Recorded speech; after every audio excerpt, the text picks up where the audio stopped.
अच्छा, मैं मेरा एक लर्निंग है वो मैं आप लोगों के सामने शेयर करने जा रहा हूँ कि मतलब जब आप ऑनलाइन काम करते हो या कोई मतलब आप हैकिंग में हो या फ्रीलांसिंग में हो, वटेवर जिसमें भी हो, तो उसमें चीज़ों को आर्टिकुलेट करना, चीज़ों को राइट करना समटाइम बहुत ही इम्पोर्टेंट होता है। क्योंकि जब हम काम करते हैं किसी डायरेक्शन पे हमारे पास क्लैरिटी इतना नहीं होता है, जब हम करते जाते हैं तो तब हमें समझ आ जाता है ना। तो कभी कभार क्या होता है कि कोई सेटबैक, कोई इस तरह का जो हर्डल है, माइंड एक नेगेटिव थॉट पे फिक्स हो रहा होता है कि यार अभी मुझे ये चाहिए, लेकिन उसके आने में बहुत सारा टाइम लगता है, मतलब महीना लगेगा, 2 महीने, 6 महीने।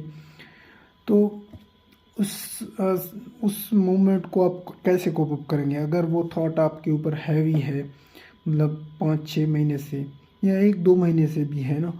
तो मतलब आप डिप्रेशन में हो, इस तरह का कोई सीन होगा। तो इससे बेहतर तरीका मैंने जो फिगर आउट किया है तो इसमें ये है कि आप चीज़ों को आर्टिकुलेट करें, राइट करें। ठीक है, अपने जितने भी प्रॉब्लम्स हैं उनको राइट करें, और और अपने आप से सच बोलें, क्योंकि मोस्ट ऑफ द टाइम हम झूठ बोलते हैं। हम बोलते हैं कि हमने ये काम करना है, ये काम करना है, ये काम करना है, लेकिन हम एग्जीक्यूशन में फेल हो जाते हैं, नहीं करते हैं। हम ये अपने आप को कहते नहीं है कि यार ये मेरे से नहीं होगा, बस लिख देते हैं या ऐसे बोल देते हैं कि मुझे ये काम करना है, लेकिन हमें अपने कैपेबिलिटी का भी पता होता है, लेकिन फिर भी हम अपने आप से झूठ बोलते हैं। तो उस टाइम हमने क्या करना है कि झूठ नहीं बोलना है, हमने बताना है कि ये प्रॉब्लम है, जो थॉट है जो मतलब आपको तंग कर रहा है कि यार ये क्यों नहीं हो रहा है, क्यों नहीं हो रहा है, वो नेगेटिव हो।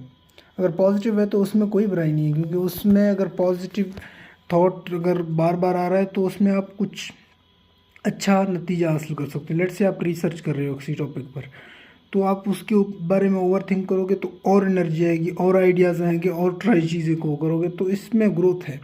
लेकिन जब नेगेटिव में है, लेट्स से कोई फाइनेंशियल इश्यूज है आपके, मतलब कोई ऐसा सीन है जैसा कि जो मतलब बात निकल नहीं रहा है, तो वो नेगेटिव है, क्योंकि उसमें आपका कंट्रोल थोड़ा सा होता है। जो मिस्टेक्स आपने किए हैं वो अपने फिगर आउट करने के, क्या क्या मिस्टेक्स की मैंने की है, आगे आगे जब मूव करूँगा तो उसमें मैंने क्या क्या मिस्टेक्स नहीं करने हैं। ठीक है, तो चीज़ों को आर्टिकुलेट करना और एग्जीक्यूशन पे फोकस देना, बजाय कि ओवर थिंक वगैरह करना। तो ये थोड़े से सॉल्यूशंस है, क्योंकि जब आप ऑनलाइन काम करते हो तो ये स्ट्रेस वगैरह या बर्नआउट फील होता है बंदे को। तो ऐसा करना कि कंपाउंड चीज़ें कंपाउंड होती हैं, अपने आप को समझाओ, आहिस्ता आहिस्ता करो, थोड़े थोड़े करो, बिल्कुल बेबी स्टेप्स लो।